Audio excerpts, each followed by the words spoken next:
Hey you all, thank you so much again for joining my YouTube channel.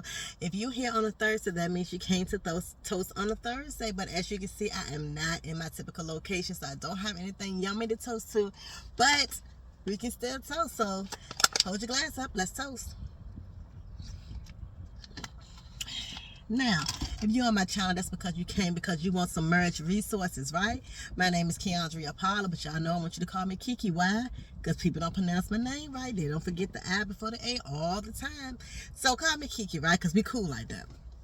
I am a marriage officiant, a marriage wedding planner. I have a marriage resource company. I'm a coordinator here in the city of Richmond, the state of Virginia. So today I'm gonna keep it brief, but I want to talk about, give you all a little bit of information on the duties of your maid of honor slash matron of honor and your best man, because they kind of go hand in hand.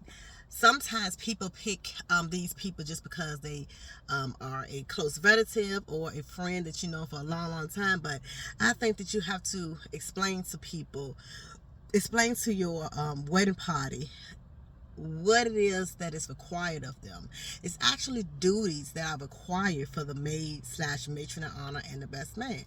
So what is the maid or matron of honor? Okay, so the matron of honor is the married person. So if your best friend or the person who's going to stand next to you on the bride side typically, and if the person is married, then they are considered a matron of honor. If the person is unwed, then they are a maid of honor.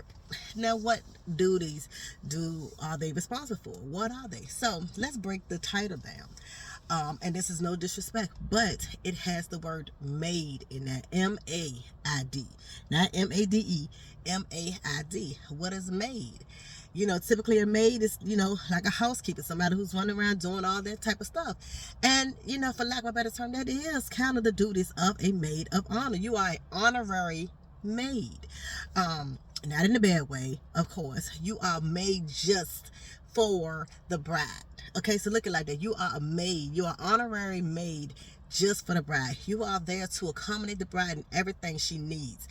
More specific duties include you will have to assist on a lot of the uh, wedding vendor selection. Sometimes they need someone there just to have a support system, especially when it comes time for her to pick her dress, because you need to be there to figure out how to bustle the dress. The maid also has to bustle the dress. What is bustling the dress? That's when the bride have that nice big long flowing dress and the train is all big and flowing, but then they have a way of kind of making the train shorter, and they kind of like asphyxiating it to the dress. It's actually hoops and stuff inside that's made inside the wedding dress, and it can be very complicated. So the maid of honor usually is the one that actually has to bustle the dress at the reception when it's time for the bride to get down. When it's time for us to all party and stuff, that's what the maid of honor is going to do. Not only that, the maid of honor is going to assist on the parties, the bachelorette parties, the bridal showers. They have to help in organizing and planning that. Yes, you could have some assistance from the other wedding party, but overall, they have to take the bulk of the responsibility on planning it. Also, the day of the wedding, they have to be a complete support system for the bride. Yes, so you need to make sure you have tissues in case the bride starts to cry. When the bride walks down the aisle, you have to hold the bouquet of flowers. You typically, sometimes you have to have the ring for the bride's mate, whether it's another bride or whether it's their husband. You have to hold the ring. So you got to make sure her train is straight once the bride get up there. So it's a lot of duties and responsibilities for the maid slash matron of honor. And guess what? Your maid or matron of honor can't be broke. Sorry to hear it. I'm sorry to say it. I'm sorry. Sorry to say it, but your maid or matron of honor cannot be broke. They need to have some type of money. Why? Because it costs to be the honorary maid. Why? Again, you have to plan events. You have to actually be present for all the events that the bride is going to have, bridal showers. You have to come along to dress fittings. You have to buy your own dress, shoes, accessories. Whatever type of especially the bachelorette party, like you really have to show up and show out for your best friend, or typically it's a best friend, whether it's a relative or not. You have to show up and show out for it. So you have to put your coins in that pocket, in that pole. So you have to be able to have some type of money, you know. So I will caution my brides against picking maid or matron of honors who have financial restrictions, you know, and if they have a lot of time restrictions, if they are very pregnant, or they have very little babies. And I don't want to discriminate because I have little babies myself. However, it's responsibility. So little kids, a lot of times they get sick. Sometimes it's hard to find babysitters, things of that nature. And of course, your best friend or your maid slash matron honor is pregnant. Then you have to worry about them being sick, ill, or going into labor early when it comes time for you to walk down the aisle. Is their dress gonna be able to fit them? Because they are growing, they're growing a baby. They have to have a dress that's big enough. Are they gonna be able to get it fitted? To be able to fit around all the beautifulness that's going on with that person. So it's things you have to consider when you are selecting your maid or matron of honor. I will also caution my brides against picking someone out of obligation. You feel obligated just because of somebody that you've been friends with since the 2nd or 3rd grade. However, you know that person can't keep a job. So when it comes time for you to really want to go out and have a good bachelorette party, they can't afford it, or they're penny pitching, and so you're not able to really have a good time. You're not able to have the venue that you want, or the type of activities you want to do. What if you want to go out of town or out of the country? You know, some people want to do something like that. So is it fair to pick somebody who don't have the money to do it?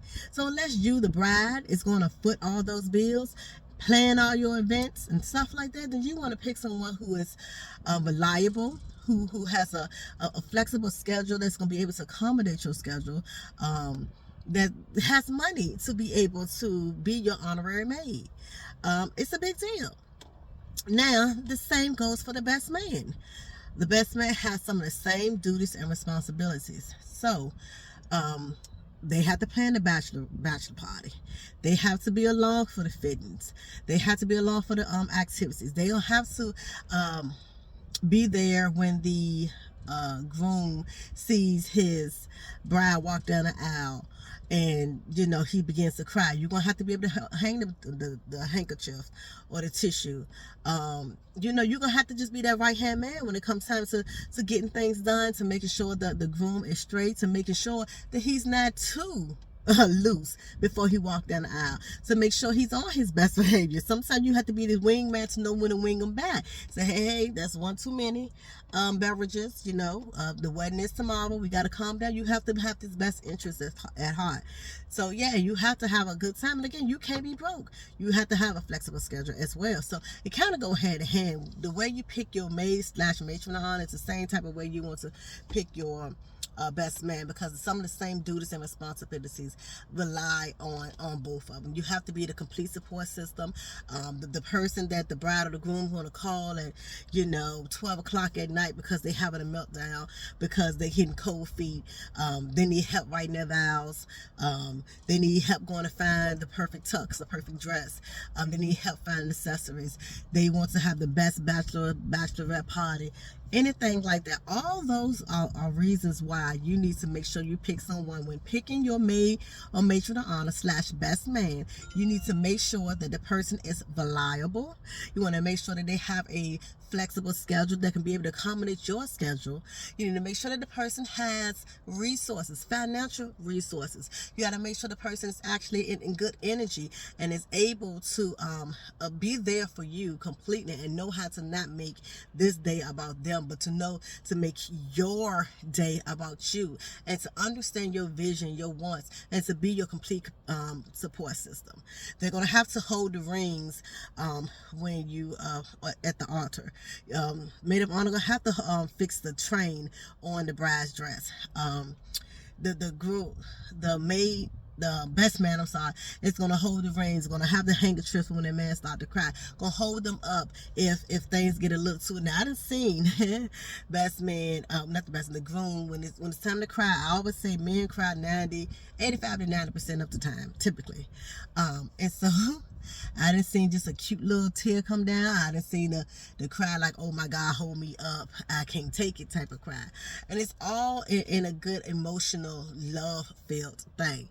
So I just want you all to understand there's certain things to go into it when it's time to select your maid or matron of honor. Do not feel obligated to do it just because it's someone who you know for a long time or because they are a close relative, like a sibling, typically.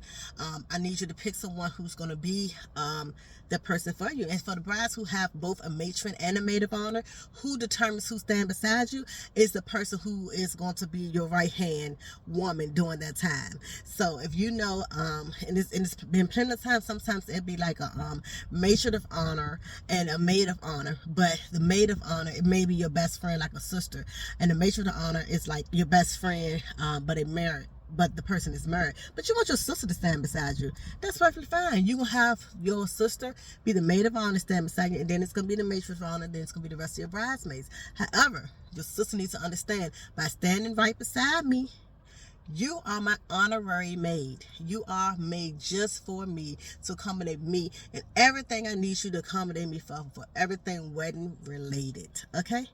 So, if you or anyone you know looking to get married and you want to save on some cut back on some of the costs, you're not exactly sure how to do it, don't forget to get my book. It's still for sale, How to Jump the Broom Without Falling into Debt. Yes, it's a booklet that has all kind of money saving tips in here when it comes to planning your wedding. A nice easy read. I swear about this book, I really like it. I've read this book probably 20 times, and every time I read it, it is so much good information in here. Like, if I've known this stuff, almost 10 years ago when I first started doing weddings, I would have been able to save my brides and groom so much money. But guess what? I'm doing it now.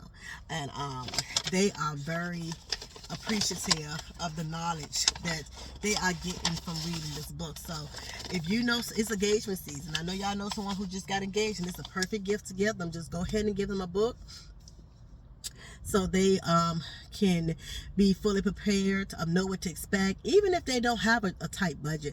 But it's just showing you different ways of doing different things that you may not have thought about. So go to my website, letstoastevents.com, and please go underneath my wedding shop. I have an ebook version and a physical copy that I will be happy to mail to you anywhere in the entire world. And always, please take a moment now. If you've been here this long, please like, comment, subscribe to my channel. I give you a moment to do so. Thank you so very, very kindly for the kind words, your thoughts, and all that good stuff.